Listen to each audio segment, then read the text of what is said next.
Hello everyone. So guys, आप सबको पता है कि अगर कोई भी आपके करियर से रिलेटेड डेवलपमेंट होता है तो उसकी इन्फॉर्मेशन आपको प्रॉपर तरीके से विद रिसर्च मिलती है गेट वाला के प्लेटफॉर्म पर। So guys, my name is Kuldeep Singh Rathore और आप मुझे जानते होंगे पहले से। एंड आज आपको इस वीडियो के माध्यम से कंप्लीट आइडिया मिलेगा कि आईआरएमएस जो है उसमें क्या डेवलपमेंट हुए हैं। आपने बहुत सारे रूमर्स देखे हैं, बहुत सारी चीज़ें आपने देखी है, इधर उधर बहुत सारी बातें हो रही है, लेकिन उनमें से कई सारे जो फैक्ट हैं वो बहुत ही ज़्यादा डिफरेंट तरीके से पेश किए जा रहे हैं और स्टूडेंट्स कम्युनिटी के बीच में एक हड़बड़ सी छा गई है। लेकिन अगर आप इस वीडियो को देखेंगे तो मैं आपको प्रॉमिस करता हूं कि आपके सारे डाउट क्लियर हो जाएंगे, क्योंकि आप लोगों के लिए मैं with research, with information, with proper analysis कुछ भी प्रोवाइड करता हूं। तो गाइस, सबसे पहले अगर हम बात करें कि सर कल एक लेटर आया था, अगर आप देखोगे यहाँ पे लेटर दिख रहा है, द गेजेटेड ऑफ इंडिया। हमारी जो इंडियन गवर्नमेंट है उसका लेटर है। और इसी तरीके से गवर्नमेंट के कोई अनाउंसमेंट आते हैं, अगर ऑफिशियली प्रेसिडेंट के थ्रू कोई अनाउंसमेंट आते हैं तो वो इसी तरीके से रिलीज होते हैं। यहाँ पे डेट लिखी हुई है 31 जनवरी 2023। यहाँ पे क्लियरली इन्होंने मेंशन किया है कि संविधान के अनुच्छेद मतलब आर्टिकल 309 के तहत जो 12 दिसंबर 2022 को जो अमेंडमेंट किए थे या जो चेंजेस किए थे उसको प्रेसिडेंट ने निरस्त कर दिया गया है। ठीक है, तो 12 दिसंबर को जो चीज़ें हुई थी, जो ऑफिशियली ऐसे ही एक लेटर आया था जिसमें कुछ अमेंडमेंट सजेशन हुए थे प्रेसिडेंट की पावर का यूज़ करते हुए, तो वो सारे के सारे अमेंडमेंट जो है वो यहाँ पे इस लेटर के द्वारा निरस्त किए जाते हैं। सर, इसका क्या डिफरेंस पड़ेगा, ये आईआरएमएस से कैसे रिलेट करता है? तो आप सबको पता है कि आज ही यूपीएससी सिविल सर्विसेज का ऑफिशियल नोटिफिकेशन आया है।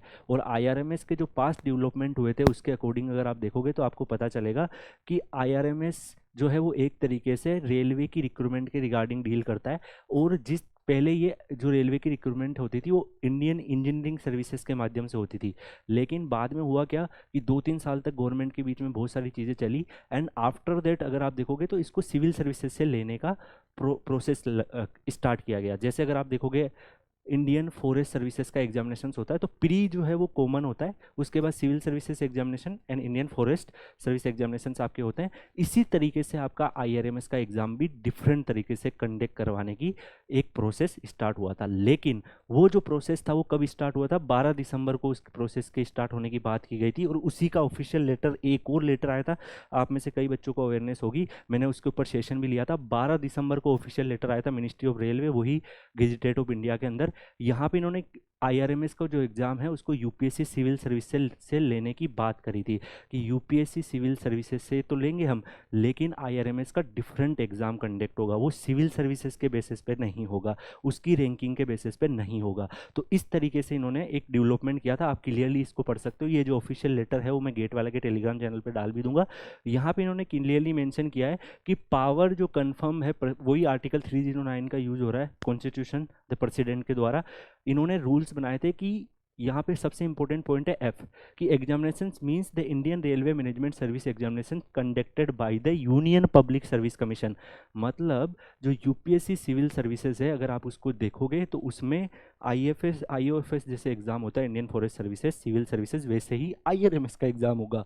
ठीक है, लेकिन 2021 आगे 2022 का अगर आप देखोगे जो प्रोसेस हुआ था उसमें क्या था कि एक्स्ट्रा वैकेंसी ऐड कर दी गई थी और सिविल सर्विसेज के थ्रू ही उसमें लेने का प्रोसेस था। लेकिन ये थोड़ा सा चेंज यहाँ पे करने की कोशिश गई थी। लेकिन अब ये जो ऑफिशियल लेटर आया है, जो न्यू लेटर आया है, इसमें इस प्रोसेस को वापस रिजेक्ट कर दिया गया है। इसके आपको जीते जागते मैं सबूत बता देता हूँ कि सिविल सर्विसेज का जो ऑफिशियल नोटिफिकेशन आया, अगर आप उसको देखोगे कंप्लीटली, मैं आपके लिए जो लाऊंगा सब इन्फॉर्मेशन के साथ लाऊंगा। ये ऑफिशियल नोटिफिकेशन है यूपीएससी सिविल सर्विसेज का।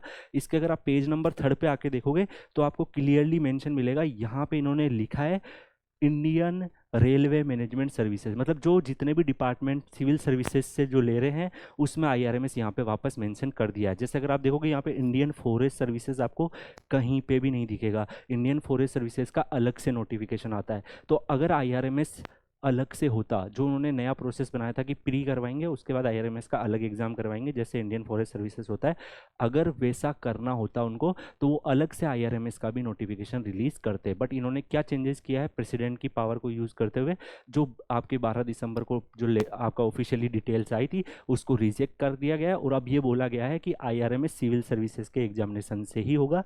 और ये यहाँ पे इसकी पोस्ट जो है वो क्लियरली मेंशन है इंडियन रेलवे मैनेजमेंट सर्विसेज। अगर आप देखोगे पॉइंट यहाँ पे दिख रहा है Indian railway management services group A. तो गाइज ये एक बहुत ही बड़ा डाउट था। कई बच्चों को ये लगा था कि सर हमने आईआरएमएस की तैयारी शुरू भी कर ली थी, हमने सोचा था कि सिविल सर्विसेज का प्री क्लियर करेंगे और फिर उसके बाद सर आईआरएमएस भी क्लियर कर लेंगे। तो गाइज देखो, सिविल सर्विसेज का प्री जो है उसको क्लियर करना भी बहुत ही ज़्यादा टफ होता है।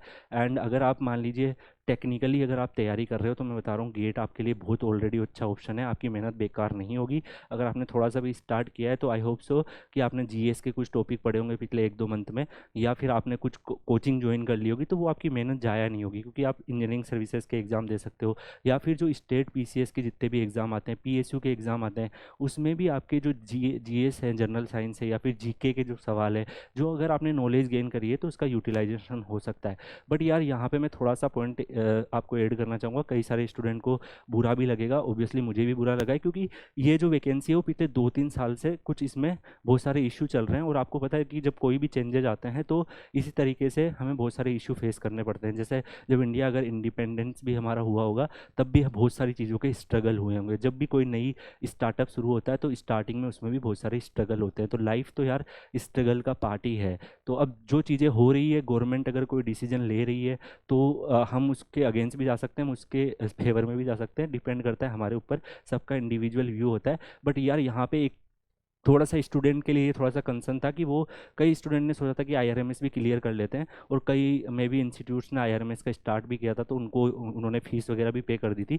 तो मैं बस यही बोलना चाहूँगा कि स्टूडेंट्स के लिए फेवर में जो चीज़ें हैं वो हो, और डिसीजन भी अब वैसे ही होने पड़ेंगे, क्योंकि अगर सिविल सर्विसेज से हो रहा है तो डेफिनेटली फिर जो अलग से अगर कुछ होता है तो उसकी प्रिपरेशन की ज़रूरत ही नहीं पड़ेगी, सिविल सर्विसेज की प्रिपरेशन से ही आईआरएमएस की रिक्रूटमेंट हो जाएगी। तो मेनली अगर इन सारे एनालिसिस को आप देखो तो मैं आपको यही बताना चाहूँगा कि गाइज़ आपको एक तो डिमोटिवेट नहीं होना है। डिसअपॉइंटमेंट थोड़ा सा फेस कर सकते हैं कई सारे बच्चे, बट देखो यार जो चेंजेज अगर हो रहे हैं तो मतलब वहाँ पे भी सिविल सर्वेंट बैठे हैं, बहुत सारे ब्यूरोक्रेट्स बैठे हैं, तो कुछ ना कुछ इश्यूज इंटरनली होंगे, तो हमें पूरी इन्फॉर्मेशन नहीं पता होती है।